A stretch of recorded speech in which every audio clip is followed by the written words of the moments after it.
Have you heard? The operational capability of the Middle East Slipper Sky has been enhanced again and again.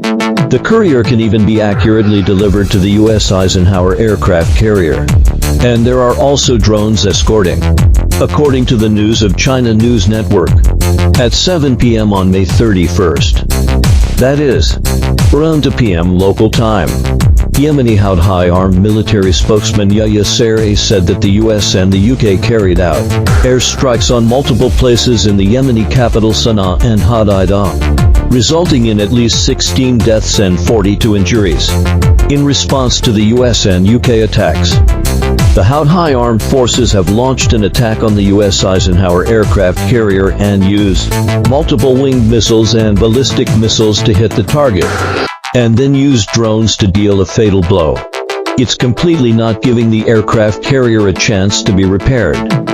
It is said that the U.S. also spent $120 million to suppress the spread of information and whitewash. Fortunately, there is TikTok, in order to let netizens see it quickly. I hope everyone will like, collect and share. Then what specific missiles did the Houthi armed forces use to attack? At present, the only publicly available missiles of the Houthi armed forces are the QAD or series of missiles and the hypersonic missile that was claimed to have been successfully tested some time ago. The QAD-R is a winged missile improved from the body of the Soviet S-75 surface-to-air missile, rather than a ballistic missile. Then the ballistic missile can only be the hypersonic missile that it successfully tested. Right. So here comes the question.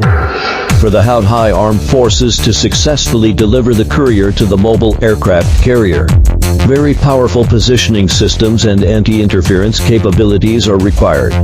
Don't look at the aircraft carrier as just simply two words.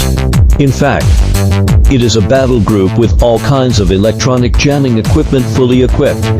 So if you say there is no certain country supporting behind, I definitely don't believe it. Just like Iran. If you, the US, mess with my president, it's not too much for me to secretly give a drone. Just like Russia. If you, the US, make moves in the Ukraine-Russia battlefield, I'll give you a hard time in the Middle East. And also China. If you, the US, play tricks on the Taiwan Strait issue, then I'll provide positioning for the missile. And you can't blame me either. Of course. These three countries all have the ability to provide positioning support, even if it is to avoid getting burned. They can't directly use military satellites. Then using high-resolution meteorological satellites is okay. That thing is like the sight of a sniper rifle. The enemy doesn't even know that they are being targeted. And there are so many satellites in the sky. Even if you know that the position of your aircraft carrier is exposed, you don't know who did it. Just like when you walk on the street and many pairs of eyes are looking at you. You can't say that they have ulterior motives.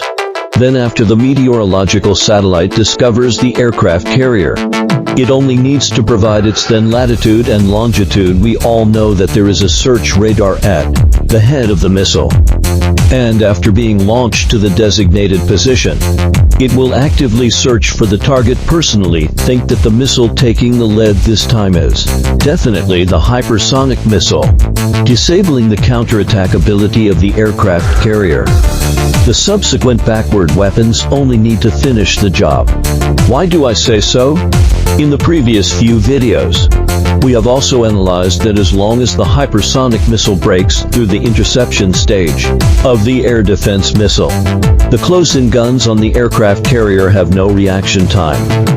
At that time, I analyzed the feasibility of the Chinese Dongfeng missile hitting the aircraft carrier. And there were still netizens ridiculing sarcastically. This incident of the Houthi armed forces hitting the aircraft carrier can just prove it. Okay.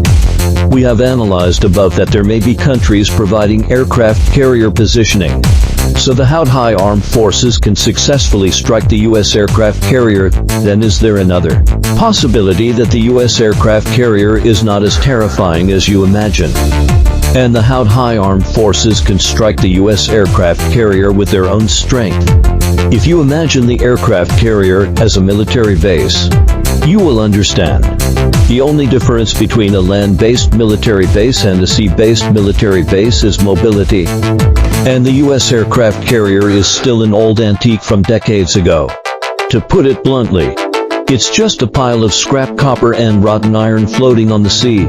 What do you think? You can write it in the comment area to discuss together.